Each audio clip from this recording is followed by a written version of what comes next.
What is going on, Notre Dame fans? I'm Tyler Horka, that's Jack Sobel, we are back outside of Notre Dame Stadium. We weren't in there, we won't be in there until, September 13th, I think, when the Fighting Irish play Texas A&M. But we were over there at the Irish Athletic Center watching Notre Dame's first fall camp practice of 2025, and we got to see the entire thing, but make note that we only got to film the first 4 periods. So if we're talking about something and you don't see what we're talking about, we weren't able to film it. But Jack, like I said, we got to see a whole lot today, probably an hour and a half, upward of 2 hours of Notre Dame practicing for the first time this fall. Got to start with the quarterbacks, CJ Carr, Kenny Minchey. Those are the guys battling for the starting job. What did we see out of them today? I'll let you go first, and then I'll add some things. Yeah, well, my bold prediction in yesterday's show was that we'd come away with a pretty good idea of who's going to start at quarterback. That was very bold indeed, because that emphatically did not happen. Neither quarterback played particularly well. It certainly wasn't all bad. There were some good things from both of them, but 4 total interceptions, 3 for Carr. Probably the worst one was Minchey, just a play undercut by Adon Schuler that the ball should never have been thrown.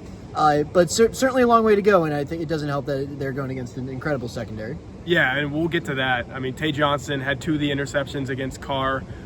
Was it Carson Hobbs who had the last one? Yeah, it was like on a deflection. Deflection, KK Smith, I think. And there was some good and bad all around as well. Like the wide receivers, that play, probably not so good. But then I saw some good things where they actually got open against the zone defense a few times. And that was the big thing for the quarterbacks, positively, that I saw. Yeah. Was they weren't afraid to push it downfield. One of Carr's interceptions probably would have been a sack by Jared Dawson if these guys were live and wearing full pads today, which they were not.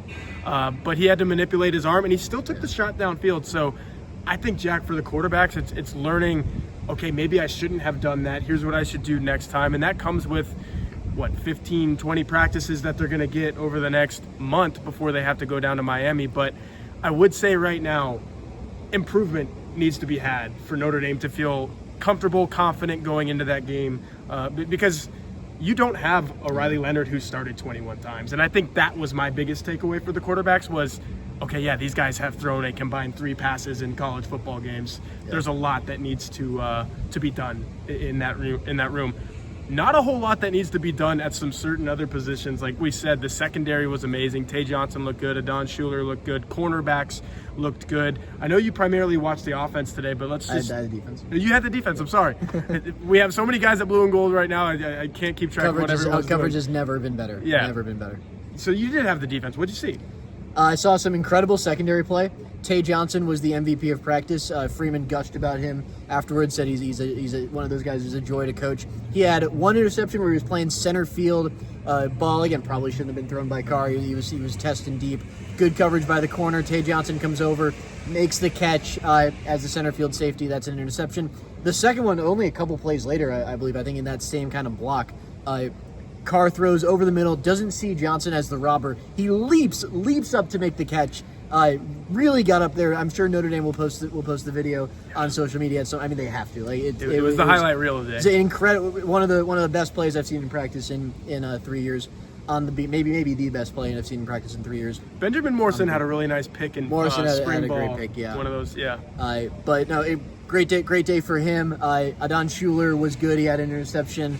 I thought Devontae Smith, the nickelback from Alabama. I know Hobbs had the pick later, but Hobbs I thought got beat. I mean, understandably by Love in one-on-one coverage and Greathouse in one-on-one coverage. I mean, that's going to happen. But I thought Devontae Smith had a really good day. They brought him on some blitzes where he might have gotten a sack, maybe a strip sack if the quarterback didn't see him coming.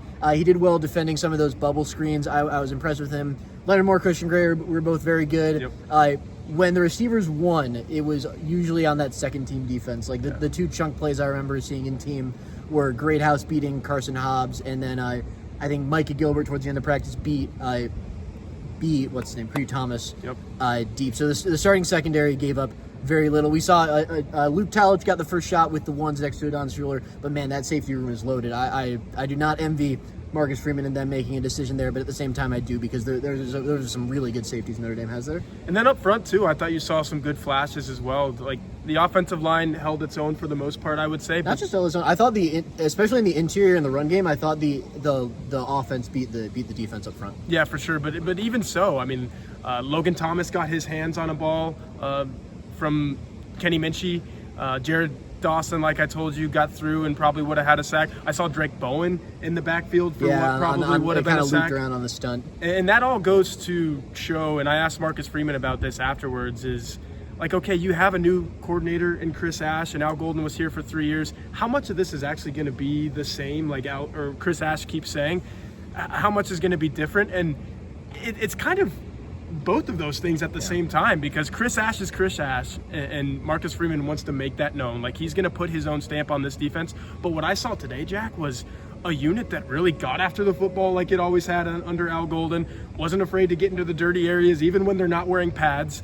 You saw the interception. Like, Adon Schuler bowled over one of his teammates, I forget who, like one of his defensive mates, I forget who it was, over the middle. But he's like, I think it was Smitty. Yeah, he's like, I'm getting to this ball and I'm going to intercept it, and like that's that. So the aggression, the tenacity, it's still there. You see all the staples of a Notre Dame defense, and maybe that's a credit to Marcus Freeman, like the umbrella over everything. Like that's who this football team is, and you saw it again in practice number 1. I thought a lot of intelligence you see from the defense too, which is again a credit to Ash, credit to Freeman, credit to the veteran players. I thought Junior Tuihalamaka had a good day. Like, he's not no huge flashes from him, but he's just a solid football player. Yeah, I put Joshua Burnham in that camp. Joshua Burnham too, just a solid football player. They've been around. Yeah, and like I said, it's tough up front because they're not wearing pads. I thought the interior defensive line run defense was the only concern I would have from today, or like point of improvement for the defense. And maybe that's just because, let's switch it over to the offense now. These running backs are good. Like, I remember tapping you on the shoulder, Jadarian Price's first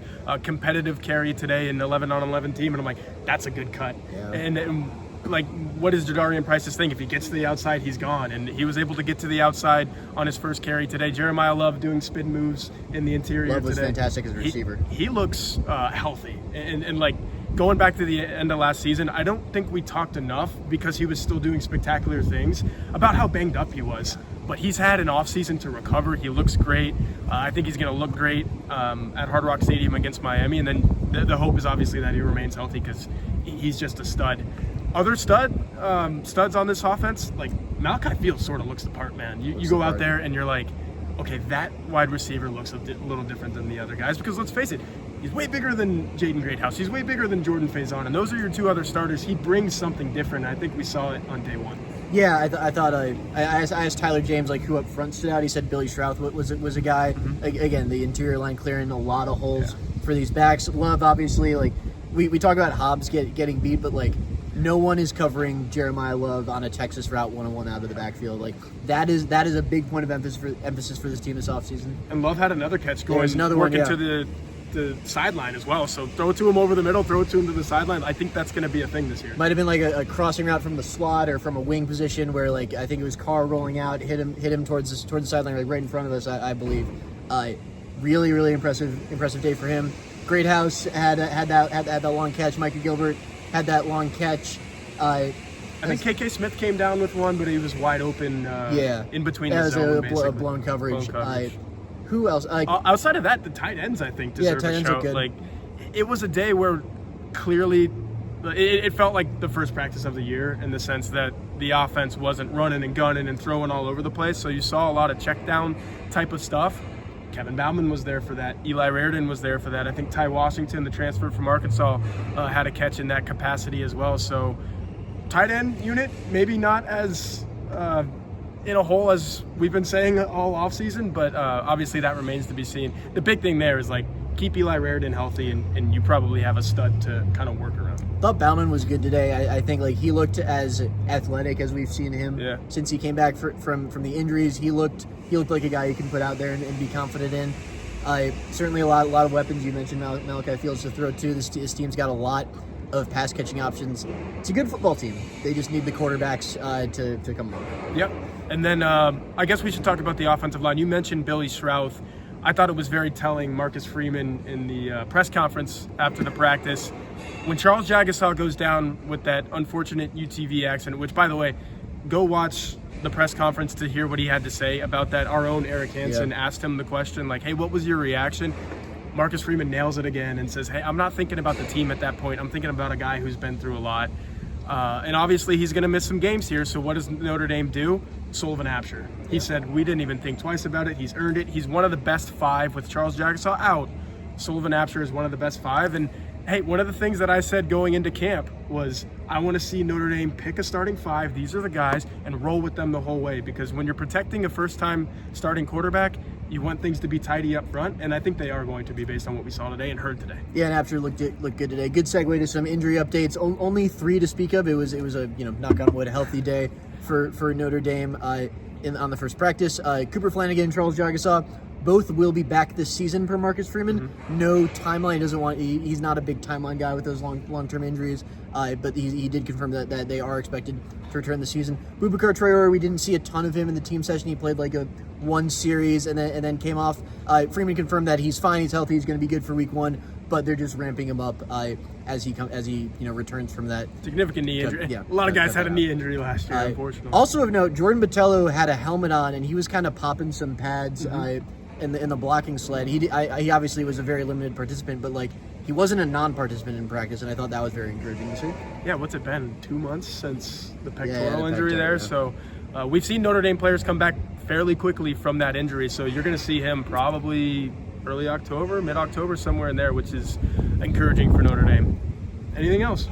No, just great to be back. Yeah. We are so unbelievably back here in South Bend. It's been a long off season with all the typical standard college football off-field nonsense. Yep. Just great to see some football, and we will see a whole lot of it over the next 6 months. Yeah, we've got you covered. Friday, Saturday, we get partial practices, so we'll have 20 minutes of video for you guys, and we'll stand up and talk about what we saw there, and then we'll circle back next week too. So like Jack said, we are so incredibly back. Can't wait for you guys to follow along with all of this coverage as we get closer to August 31st.